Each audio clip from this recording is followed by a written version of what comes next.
তোমরা দুজন বার্গারটা খেয়ে ফেলো, আমি বরং এই ফাঁকে উঠানটা ঝাড়ু দেই, আমার এখনো অনেক কাজ বাকি আছে। শুভা খাবার খেয়ে গ্রামে চলে গেল খেলাধুলা করতে। শুভার বাবা ছিলেন একজন কৃষক। সে তার নিজের জমিতে প্রতিদিন কাজ করত আর নিজের জমিটাকে ঠিক করত ধান চাষ করবে বলে।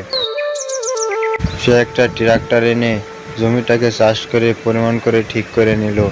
ধান চাষ করার জন্য জমিটাকে যতটুকু কাজ করা লাগে সে কতটুকু কাজ করিয়ে নিল।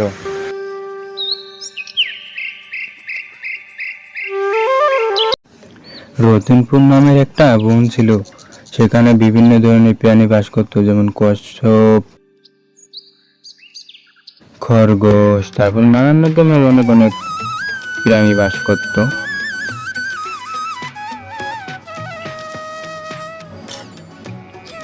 হরিণ, পাখি, বাঘ, কচ্ছপ অনেকেই বাস করত। হঠাৎ করে একদিন একটা গরু ঘাস খাচ্ছিল, তখন একটা বাঘ গরুটার দিকে হেঁটে হেঁটে আসছিল। গরুটা তো ঘাস খেতেছিল, বাঘটা দেখতেছিল না। বাঘ মামা তো দেখে অনেক খুশি হয়ে গেছে, অনেকদিন পর সে তাজা গরুর মাংস খাবে। সে দেখে অনেক খুশি হয়ে যায়। বাঘ মামা যখনই গরুর দিকে আগাতে যাবে তখনই মনে করো গরু এক ধুসা দিয়ে উড়িয়ে দিবে। বাঘ মামাকে গরু এক ধুসা দিয়ে উড়াই দিল। বাঘ মামা চিল্লাইতে চিল্লাইতে অনেক দূর যায় পড়লো। বাঘ মামা অনেক ব্যথা পেয়েছে। গরুর মতো ঘাস খেতে লাগলো। বাঘ মামা চিল্লাইতে চিল্লাইতে অনেক দূরে যায় ছিটকে যেয়ে পড়ে গেল।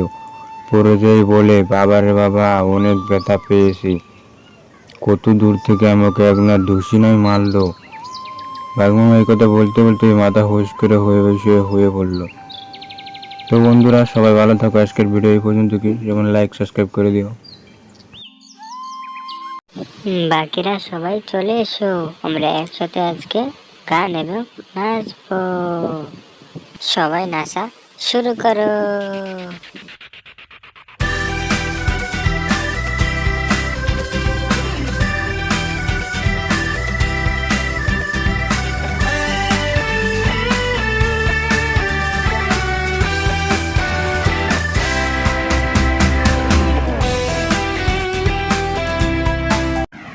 অবশেষে আমি হাটে চলেই আসলাম।